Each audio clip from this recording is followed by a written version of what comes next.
Bloomberg News has confirmed that Muammar Qaddafi is dead. That is the latest from the Misrata Military Council. Qaddafi died after being captured in his hometown of Sirte. We've got Bloomberg's Lara Satrakian live on the phone for us right now from Jordan with the latest. And Lara, tell me, what is the reaction, the repercussions from the news out now about Qaddafi being dead?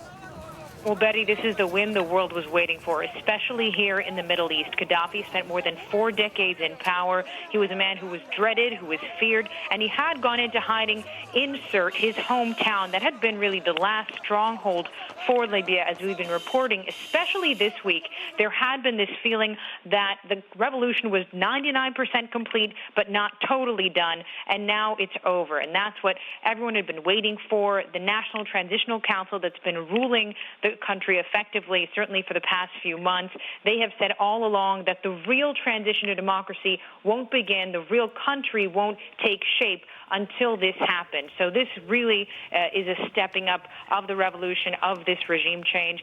Also a sense, Betty, that this is what it was going to take to get the economy back on its feet.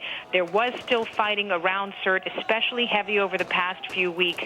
Now, in theory, it would subside. This gives them a better chance of pulling it all together, stabilizing the country, and really stepping up. The NTC's leadership also had been taking some criticism for just being fractional, and just starting to break up, showing signs of division. This might be what pulls them together. And Lara, we have been showing live pictures all morning long about the celebration that is going on in his hometown of Sirte, as well as elsewhere in Libya, to the news of his death. I mean, where do we go from here in the Middle East, in Libya and in the Middle East? In Libya, this starts, in theory, an 8-month countdown to democratic elections. There hasn't officially been a government in place. That transitional council was just a kind of caretaker. And again, they had taken criticism because so many of those officials have spent so long outside of the country. This is the chance for Libya to create something organic.